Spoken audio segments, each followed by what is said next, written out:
And welcome to the Bring Me My Books podcast. I'm Christy Kane, and I'm here with my co-host, Travis Lowe. And Travis, we have been digging into A Hole in the World, but just as we normally do, before we get into it with you guys, with our listeners, we got to talk about what the Bring Me My Books name and where it's from. It's from 2 Timothy. Yep, chapter 4, verse 13. Right, which says not just bring me my books, but bring me my cloak. Okay, so I think it's one of the fun things that you and I have been talking about is what are the other things that are important. So we talked about Paul needed his cloak, and that was brought comfort to him. It brought warmth to him, and so we know we love books, or we wouldn't be doing a books podcast.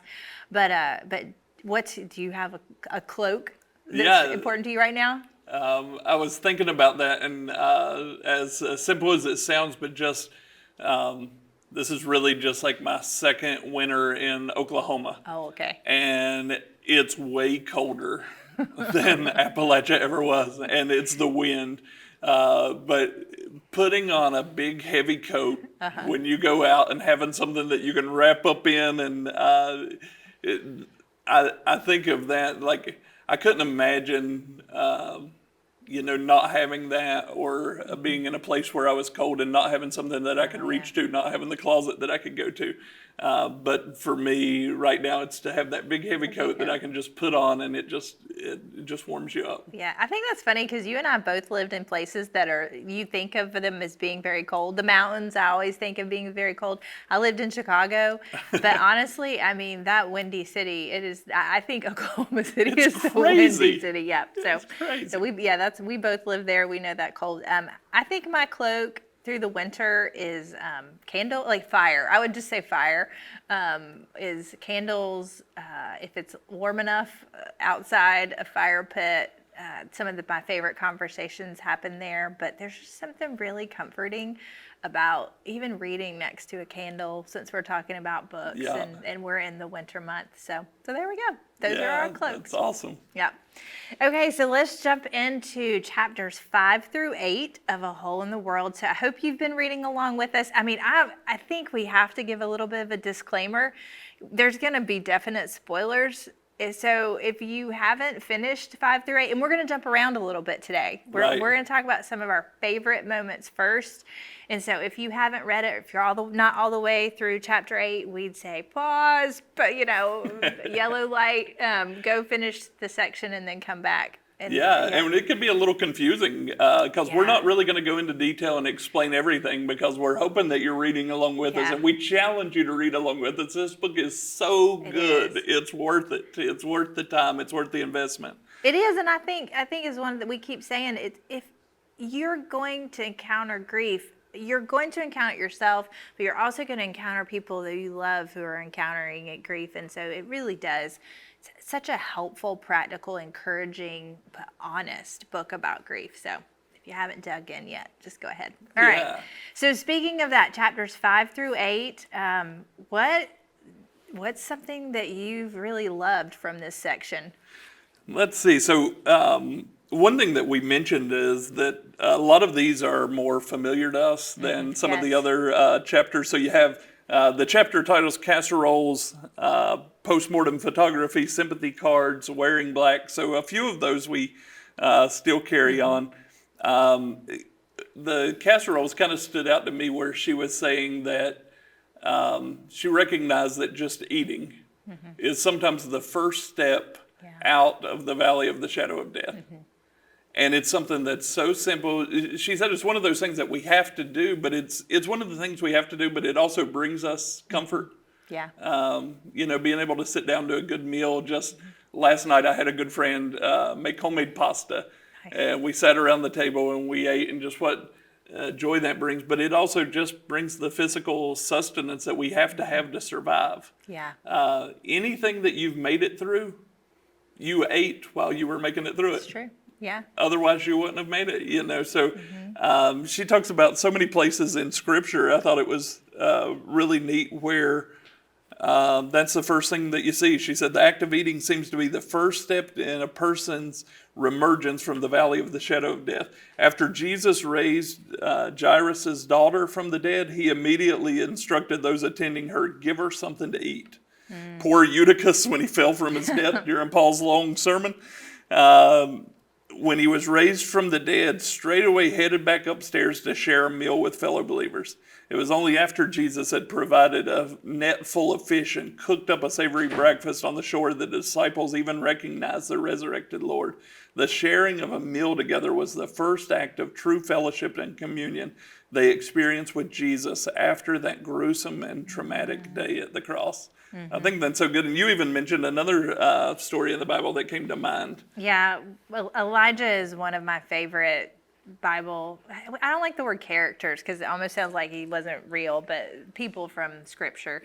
And there's this moment. It's one of my favorite stories, and I like that because I like some of the sarcasm that happens in it. But Elijah's kind of had this face off with some of the pagans, and they're kind of challenging each other, whose God is real. And the pagan gods, they try to get their God to light fire. Since I was talking about, I guess fire is a theme for today. Right. To light fire, and they try, and Elijah's making fun of them, like maybe they're asleep, whatever. And so in the end, Elijah's God, the real God, he does actually light the altar miraculously with fire.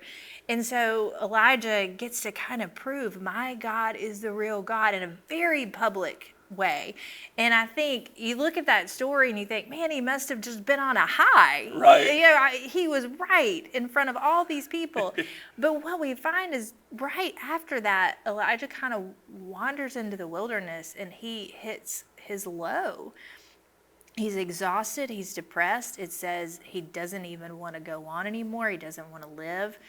And what's interesting to me is when you look at God's response to Elijah in this case, is it's not condemnation. It's not, why don't you have enough faith? It's not any of that.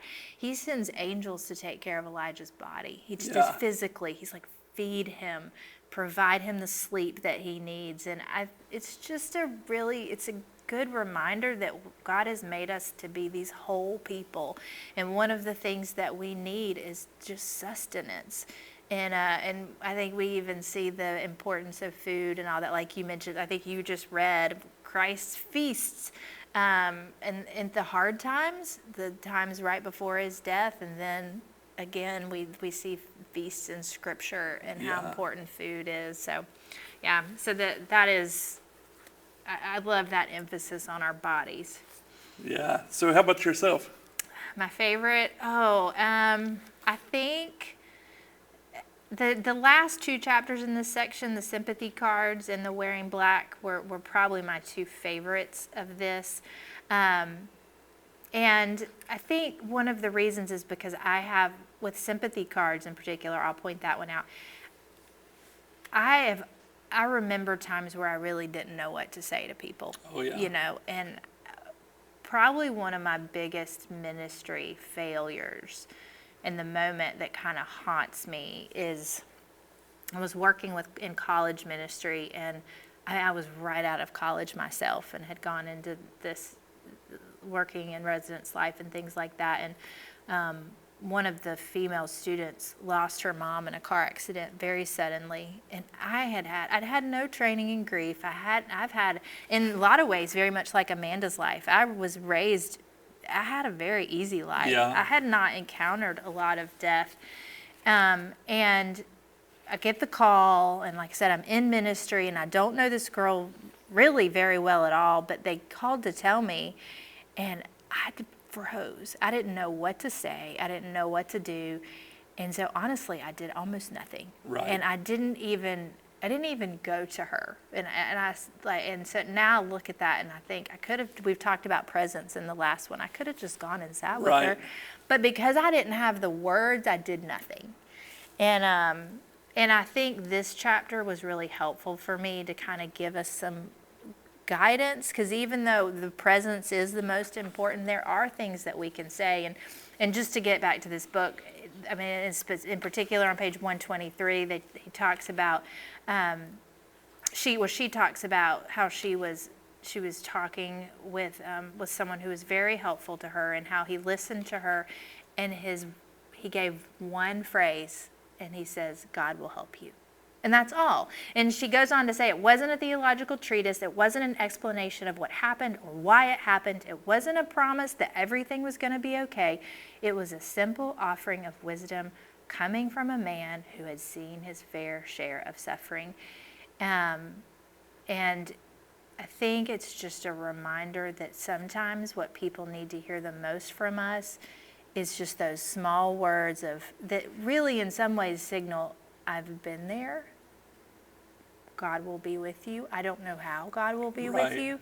I'm not going to tell you that you're going to feel happy tomorrow, that you're going to have the answer tomorrow, but I know that God will be with you. And so, I think that was probably because of some of my own experiences. This was just a really meaningful chapter. She points out that in the last few years, people have pointed out a lot of unhelpful things that we say. Yes. But she said that she's afraid that what that's made us do is kind of like what you said, we almost do nothing because we don't want to say the wrong thing. And she said, to be honest, this is on 127, sometimes the grieved just want words, imperfect though they may be. And then she says further down, to me, you can say almost anything. And as long as it's said in kindness, I can receive it as an offering of love. Yeah. And I think that she's being so transparent here and being so honest, because sometimes we do look back and we say, well, I don't know how that would have came across, or I don't know how this would have came across, but my goodness, you were there, and you said it, and you said it out of love, and you said it out of kindness, and I'm just thankful that somebody was there. Yeah. And I'm thankful that somebody said something, and I'm thankful that somebody, even though they're imperfect, they tried. Yeah. Because I don't know that we can ever say the right thing. That's true. But that really stood out to me. Say something, be there, don't check out in these moments of life. Don't let your insecurities get the best of you so that you don't love. Yeah. Absolutely. Well, when we come back, I want us to finish talking about these 4 chapters. But in the meantime, we've just got a brief word from some of the sponsors that mean a lot to us, and they support us. And so we hope that you'll enjoy what they have to say.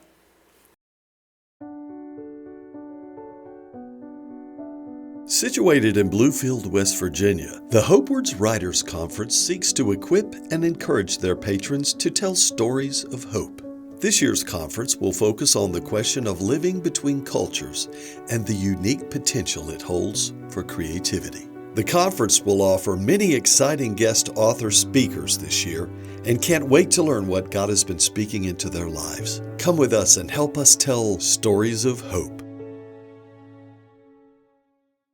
LifeSprings Resources is committed to providing innovative learning resources for the local church. Our products reflect our commitment to the development of new and innovative ways to experience scriptural truth. Whether you're looking for material for your small group, need new curriculum for Sunday school, or you're just trying to stock up on church supplies, we've got you covered. Look for us online at lifespringsresources.com or call us at 1-800-541-1376, and our friendly customer service team will be happy to assist you.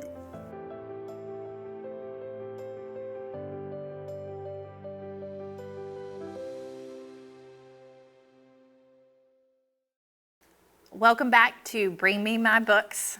Travis, we've been talking about chapters 5 through 8 in A Hole in the World. This is our current read and our reading club, our book club.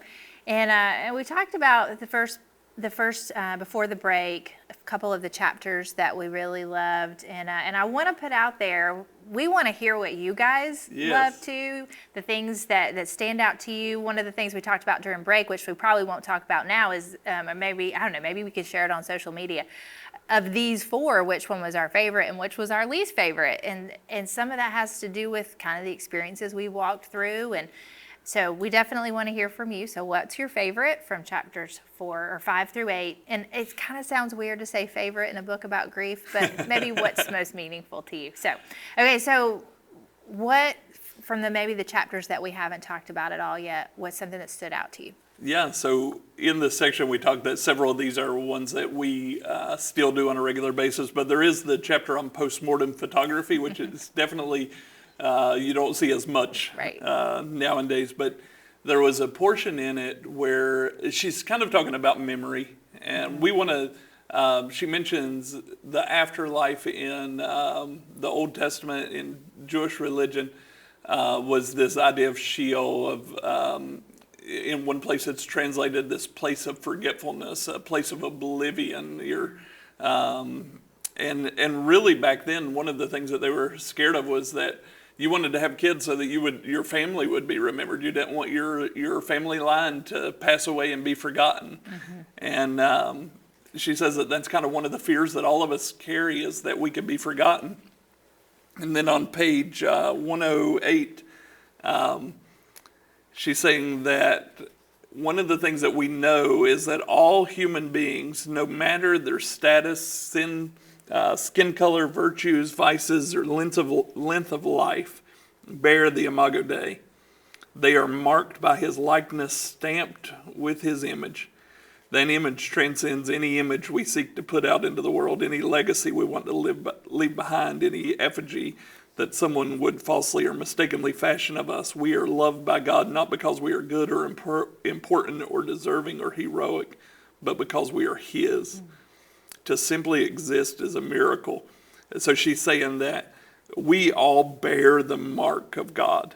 But then she quotes Isaiah 49, and verse 16 says, "See, I have engraved you on the palm of my hands." And then she says, we all bear the mark of God.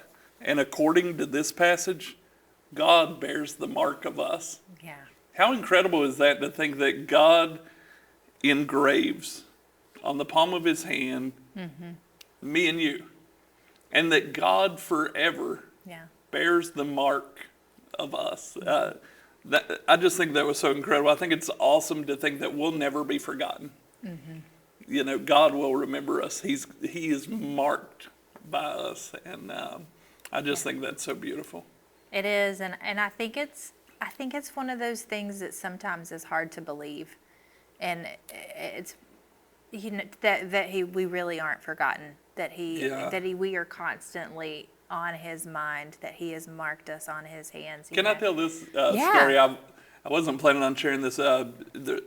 John Swinton is a writer from Ireland, Scotland.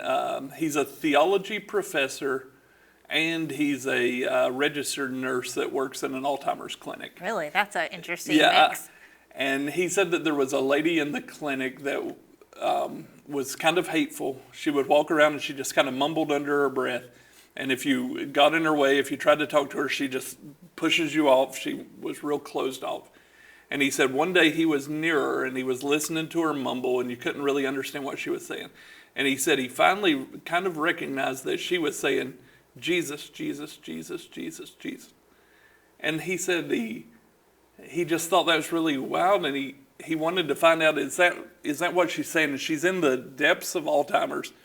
And he said he went up to her and he said, Are you saying Jesus? And he said that she just said, "Jesus, Jesus." And he said, it was like God just kind of dropped it in his spirit. He said, "Are you afraid that you'll forget Jesus?" And he said that she just started crying. Oh my goodness. And that in the depths of Alzheimer's, she knew she was losing her memory, that she had just taken on this practice of just saying Jesus over and over because she never wanted to forget him. And he said in that moment that he just like took her hands and he said, "It's okay if you forget Jesus." He said, "Jesus will never forget you." And he said that she just cried. And after that she had just calmed and she was at peace. And he said that she lived there in peace. And he said she had probably forgotten Jesus. Yeah. He said, but the truth is for all of us that we're not, it's not dependent on what we know or what we remember. Right. Yeah. It's dependent on what he knows and what he remembers, and he'll never forget us. Yeah. I'm can't believe that you almost didn't tell that story. That's powerful. Just a reminder that it's not up to us, and I'm so glad it's not. Yeah. So that's good. I don't know that anything else I would say would sound great after that. But I think if I was going to point out something, and there are some really beautiful moments in the wearing black chapter, the last chapter. So good. I think I kind of want to go back to that story, what you said, in just a minute. Yeah. Before I end. But before I get to that point, wearing black, I grew up in the South.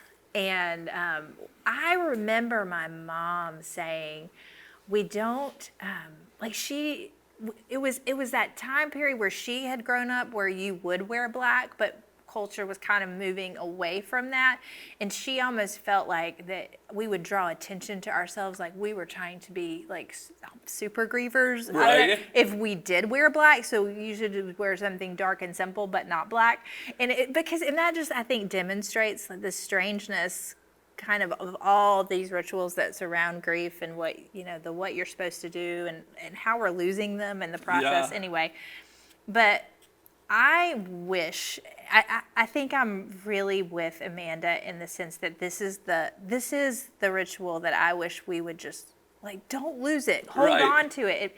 And on page 140, she says, the bottom of all the rituals I've studied, wearing black is perhaps the one I most wish we would bring back.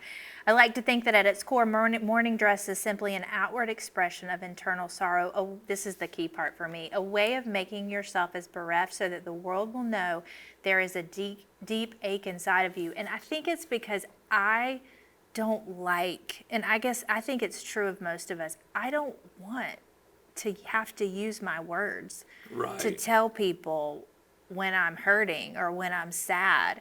It's uncomfortable. There's shame. She talks about in various places of the book, like the shame that's involved in grief.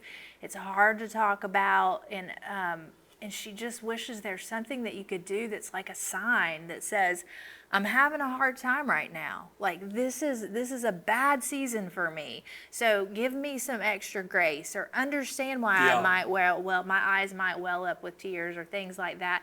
And so, like, I so identified with that. Like, could we just do something? Could we just wear something? And so, I loved that. I loved the chapter just, again, because it connected with me. But kind of the last thing I wanted to say before coming back around to being marked, and to us being marked by God, and then Him being marked by us, just this is a way that I just continue to see her give hope in something that could be a very dark topic without Christ. The very end of this chapter, and I know we read a lot of her book, but I think it's good, and I want to read the last 3 sentences, I think 3 or 4 sentences. The very end, maybe then we will all look death in the eye and point proudly to our battle marks. Mm-hmm. With the same triumph of Christ, we will say, "Hey, death!" I want to say, "Hey, death! Yes. Look what you did!" But guess what? You did not win. And I just love that. And I think, even when I think about this lady that finally forgot Jesus, like, it didn't matter. Like, Right. death didn't win because No. she forgot. Death didn't win because Christ wins. Yeah. And I just, I don't know. I love that. I think of a quote. Jürgen Moltmann says that if death is their final enemy, then you can turn it around to we're death's final enemy. Mm-hmm. And Yes. he says hope is death's final enemy, and hope's going to win. Yes. I like Death's that. going to lose to the That's enemy of nice. hope. Yeah. And he says that hope, I think it's important for us to recognize we enjoy this book, but we also realize that as we read it, I mean, I read this book, a lot of this book, with tears in my eyes, and it brought up tough things, and I think we need to acknowledge that. And I know that there's people that are listening, watching, that are going through grief, and we want to do what we can to give you that space. We want to do what we can to be with you in this, and to walk with people. And I just pray that you're finding hope, that you're finding healing. We were talking, there's a place in the book where she said she got upset when they sang the song that said, "Oh, death, where is your sting?" And she said, "I know where his sting is." But she said then she was able to come back around and say this, "Death, you did not win. Right. So right. yeah, and then it's almost you're mocking death at that Yeah. point. Yeah, where's your sting? Yeah. Yeah. And I think that's what we need to recognize is that that life wins, Yeah.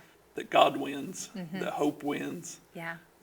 Death is defeated. Yeah, and then you can wear those things simultaneously. Yes. You can be, we are in the here and now. We're kind of in this in-between space, and we can feel the agony like in the keening. We can Yes. feel the anguish. We can express the anguish while alongside we know that this is not the end. Yeah. And we live in the tension of both of those things, and I think that's I thought that really was great. serious. She said one time that it isn't that we wail to get to the place of the hope.